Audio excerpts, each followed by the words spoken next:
From the heart of the jungle comes a savage cry of victory. This is Tarzan, Lord of the Jungle.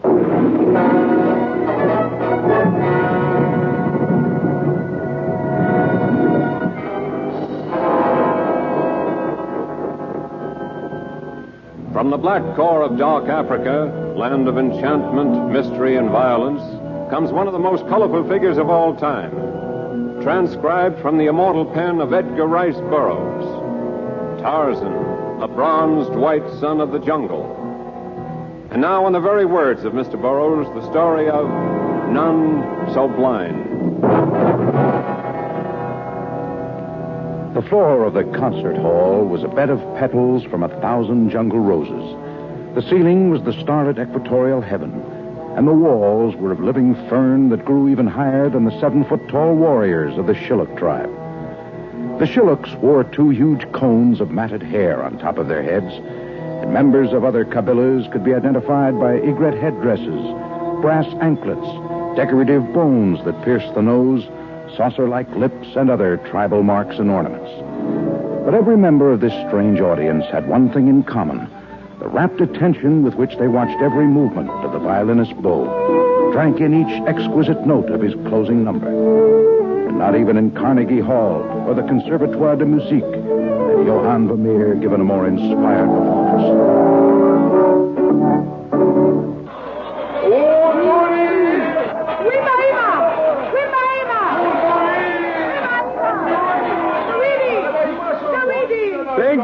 Thank you very much. My friend, Baninga. I know only a few words in your language, but a performer can always recognize a request for an encore. I regret that... If there were only someone here who could translate for me, I could express... Maybe I can be of service. Huh? Well, I'd certainly appreciate it. Your admirers here speak as many different dialects as there are leaves on a baobab tree, but perhaps I can make a portion of them understand your thoughts. Well, fine. Are you ready? Yes, go ahead. Thank you very much, all of you. Santa Minji, Ninyi Nyawate.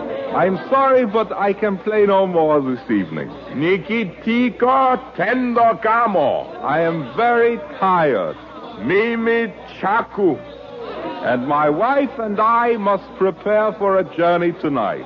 Mimi na Mkiangu Mwenda sa Sahibi. But I promise that we shall return. Tutarudi.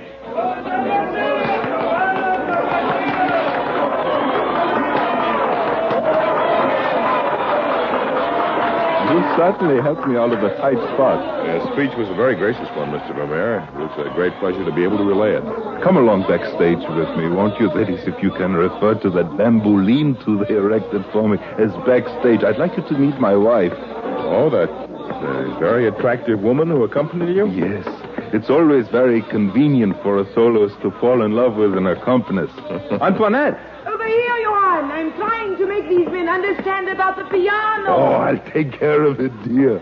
The piano must go with us on the train to Pidano. Adaeni Garini.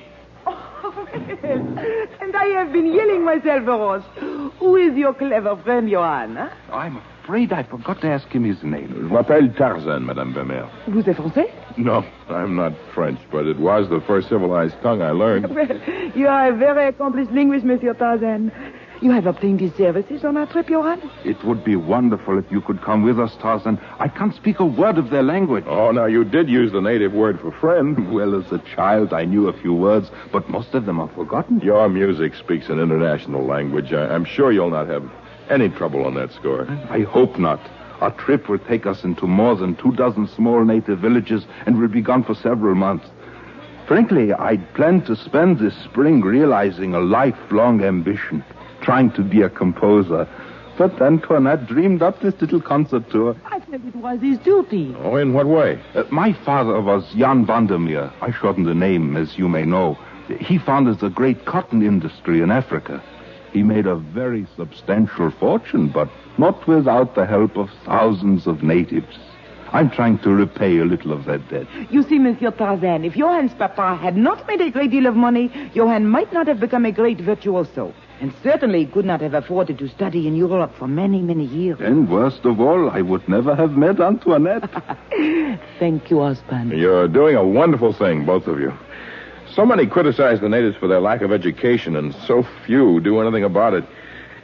But tell me, what train have you found to take you to Kidano at this season of the year? A train leaves near dawn on the Kesanya Railway, as I understand. But it has no accommodations for passengers. It carries only freight. It moves slowly through the roughest portions of the jungle. The gentleman at the travel bureau arranged for us to be taken aboard, and we are not afraid of a little discomfort. No, but we are sorry that we shall not have you along for company. There's no chance of persuading you? By dawn, I shall be deep in the jungle, trying to do my part to bring enlightenment to the natives, even as you are doing.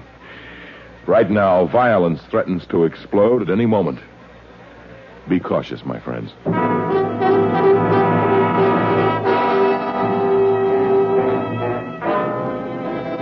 By dawn, Johann and Antoinette Vermeer were aboard the antiquated train that chugged along the narrow-gauge tracks toward Kidano. And Tarzan had traversed miles of jungle. He stood in the central clearing of a native village that consisted of dozens of tiny thatched huts. And while children, who would have reached only to his knee, peered from within these dwarfed hemmas, he addressed the dignified 4-foot king of this aboriginal pygmy tribe.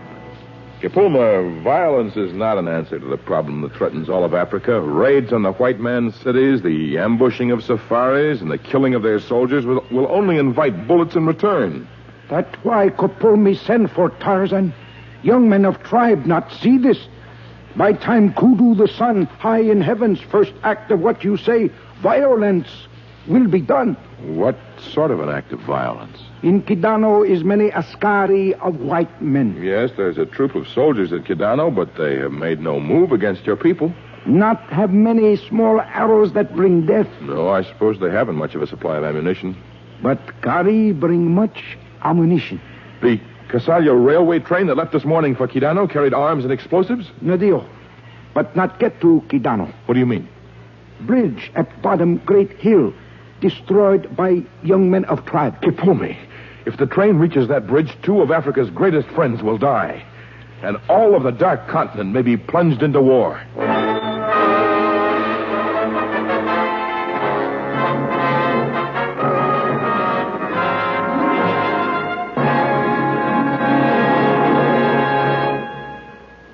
Now, back to our story.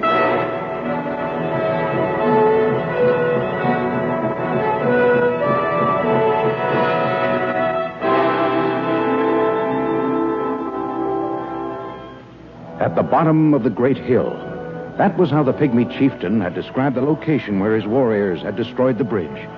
And yet there were at least 4 great hills on the way to Kidano. Kapulmi could not say which of these it was, but he thought that perhaps he could point out the one if he went with Tarzan on his mission. Following Kapulmi's directions, the right hill was finally located. But even as Tarzan sighted the yawning chasm where the bridge had been, the train emerged from a tunnel and started down the steep grade, gaining momentum, speeding toward destruction. I'll put you down here, Kapulmi, and make a dash for it, but I'm afraid I'm too late. Stop! Stop! The bridge is out! The bridge is out! Stop, I say! Tarzan, get off back! You'll be killed!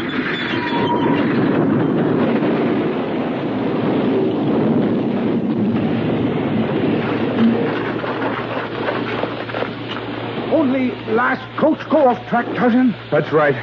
Perhaps you can find out if the engineer and fireman are all right while I see if anyone was in that last coach.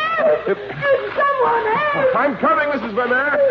You're hurt? Oh, no, not badly, but Johann is pinned underneath that coach. You stay here. I'll see if there's No, anything I I'm can... coming with you. Johann needs me. He's in great pain.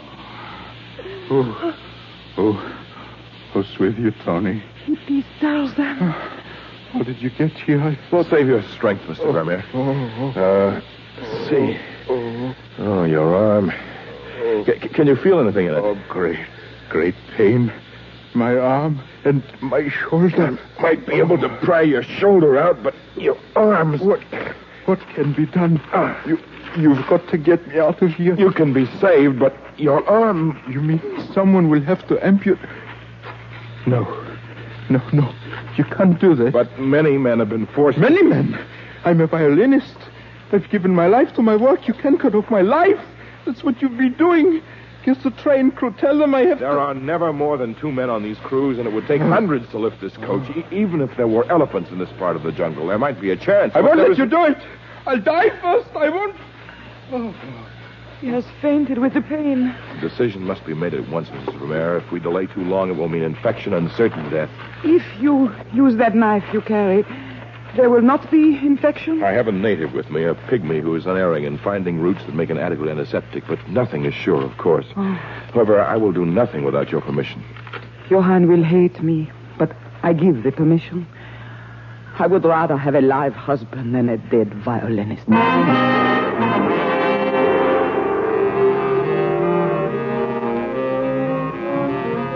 The minute pygmy king was soon searching the forest for the root that would serve as an antiseptic.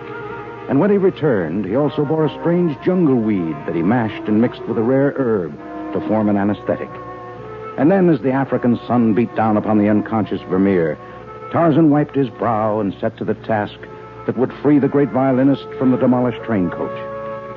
Antoinette Vermeer watched the operation with helpless desperation, cradling the head of the man who might start to hate her from the moment he regained consciousness. He will live, Tarzan. If he can be kept quiet for the next few days, and if you keep soaking that cloth with the antiseptic Kapulmi made... Kapulmi do that. Woman, rest. Unfortunately, we have an even more important task before us. What we do? We must get that train onto the tracks at the other side of the gorge. How in the world can you do that when you said it would take hundreds of men to lift this one coach? I'm not sure yet, but even if the plan I have in the back of my mind works out, we couldn't have waited to free Mr. Vermeer. Why you want train on other side, Tarzan? Listen carefully now, Kapulmi. If that train is more than a few hours late, the soldiers you spoke about at Kidano will suspect the worst. They'll be here looking for trouble. And with the ammunition aboard, they'll have no trouble in finding it. And in wiping out your people. But even we get train through by miracle. They know my people ruin bridge. I dislike lies, but I dislike bloodshed far worse. Fortunately, both the engineer and the fireman share my sentiments. They've agreed to tell a little fairy tale when or if they reach their destination. Kapulmi, give man a little more sleep medicine. I can do it. You're a brave woman. What men say when get to Kidano? That the bridge was washed out. We'll have to see to it that it looks that way before anyone can come to inspect it. But I doubt that many questions will be asked when they report that it was your people who built a temporary bridge and managed to unhook the derailed coach and send them on their way. Kapulmi not think warriors his tribe help send train to Kidano with ammunition? Oh, the train would be far too heavy to handle with all those heavy crates aboard. No, we shall have to unload them and then destroy every single gun and shell. For safety's sake, of course. Before we can possibly attempt to move the train.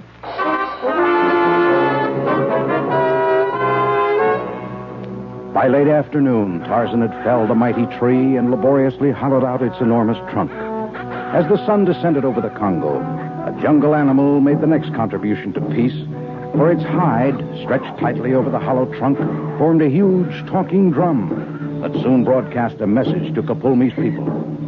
By dawn of the next day, hundreds of tiny negritos had answered the summons. And under the supervision of Tarzan, Kapulmi, their king, and the 2-man crew of the stranded train, construction of the temporary bridge began.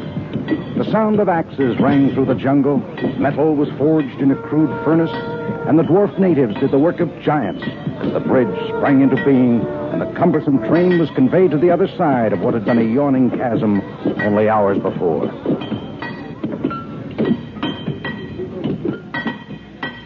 The train. It has left without us. It would be most unwise to move your husband yet. And besides, he might not have agreed to our fairy story. I value his life, but not above that of thousands of Africa's people. I understand, Tarzan. I will make him understand if he questions it. We shall try to nurse him to health, and when he's well enough, we will lead you back to where you gave your last concert. Our last concert? If we had only known it was to be our last. One cannot undo what is past. One can only work for the future. Both you and your husband have serious work to do.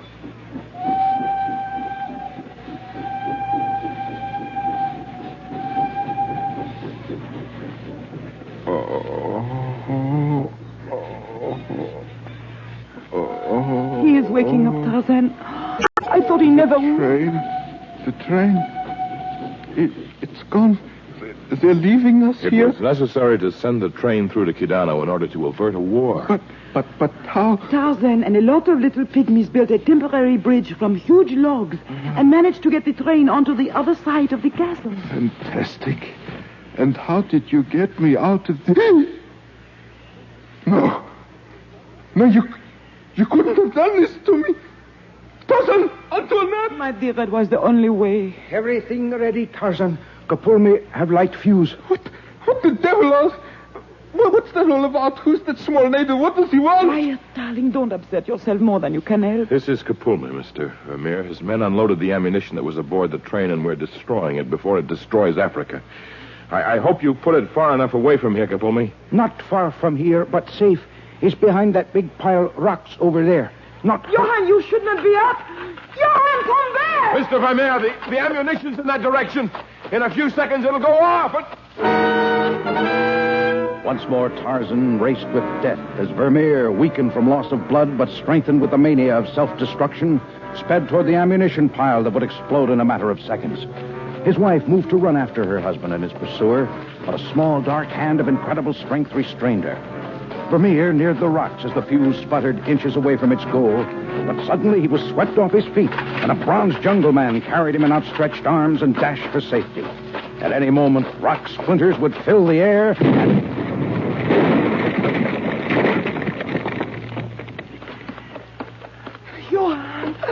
Johann, you are all right. Yes, I'm all right. Just perfect, in fact. Johann, I know something of what you're going through, but the coward solution is not the right one, believe me. What would you suggest for a one-armed violinist? You spoke of composing once. Yes, I might compose a violin concerto that I never can play. No, thank you, my brave savior.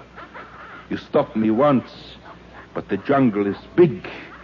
We're all alone here, and I shall have many opportunities to succeed in my purpose.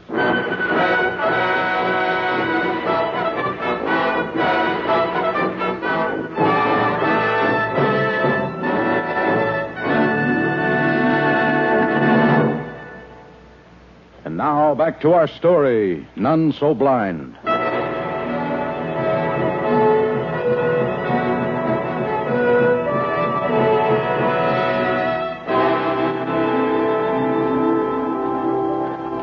A few days later, the small group that had encamped beside the derailed train coach started afoot over the limitless jungle veldt.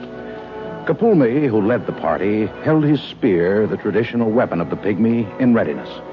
And Tarzan, who brought up the rear of the single file, caressed the handle of his great hunting knife nervously, his eyes darting in all directions as he displayed a grave uneasiness that no one had ever witnessed in the Lord of the Jungle. How much longer should it take us? 3-4 days more. Kapulme, Kule! See you. Kivingini. See you! It sounds as though Tarzan and Kapulme are arguing. Yes. Najia Wakume. See you! Najio Wakuchata! What in the world could they be arguing about? I remember now a few words from my youth. Wakume, right. Wakushata, left. They're in disagreement about which way we should go. I'm beginning to suspect that Tarzan... Then maybe he doesn't want us to get back to civilization. Oh, you are talking nonsense, Johann. What objective could they have? I don't know. But I suspect this is not the first argument that Tarzan has won from the natives since we started out. The little man leads, but Tarzan has selected the route. And it looks to me as though with each passing hour, we get deeper and deeper into the jungle.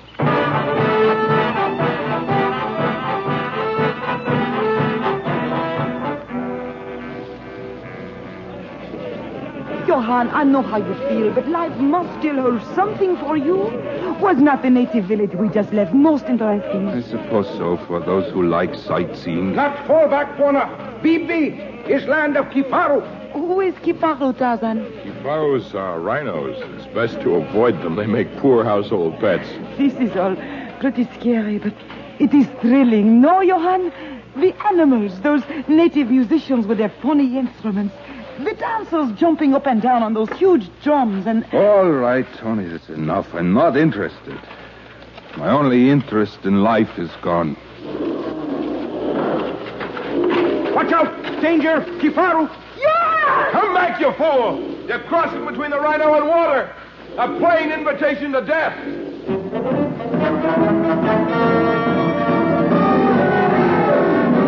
A huge black rhino, its ugly horn poised for the kill, charged directly at Vermeer as he broke from the narrow trail. His wife turned to Tarzan with frantic eyes, but the appeal fell on barren ground. Tarzan made no move to intercede as the massive beast neared its victim. And then, a scant moment before Johann's body would have been impaled on the scabrous tusk, Kepulmi's spear shot forward, and the enormous animal lurched sideward, then dropped in death.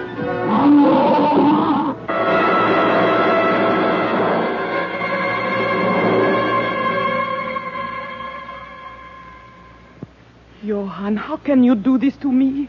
Do you not love me at all that you keep trying to take your own life? You're still young and pretty. You'll marry again. And obviously, he's not worth bothering about, Tony. Oh, you call her Tony now, eh? So that's why the trip that Kepulmi said would take a week has stretched to almost a month. Oh, please, Johann, if Tarzan called me Tony, it was only because he has heard you call me by that name. That's right. Spring to his defense. I've suddenly recalled that he said you were attractive the first time he saw you. Oh, you should be pleased. And you encouraged him to join us on our concert tour. Oh, but I didn't accept the invitation. You managed to catch up with us soon enough, after the natives had destroyed the bridge. Johann, you are being unfair. It was Tarzan who got you out from underneath the train. He got half me out. But he saved you from the explosion, no? Well, he realized his mistake later, I guess. It was Kepulmi who found the jungle route that was used to ward off the infection. It was Kepulmi who took the lead along the trail. And he who was the one who saved me just now, not the brave Tarzan. I didn't have time. But that is not true. Kepulmi was further away than you were. Johann has been right. You have been keeping us from finding our way back. And ever since we started this trip, it has been this small native who has been our protector. I hate you, Tarzan, and if we ever get back to civilization, I will tell everyone you only pretend to be brave, that you are really a coward, a deceitful coward.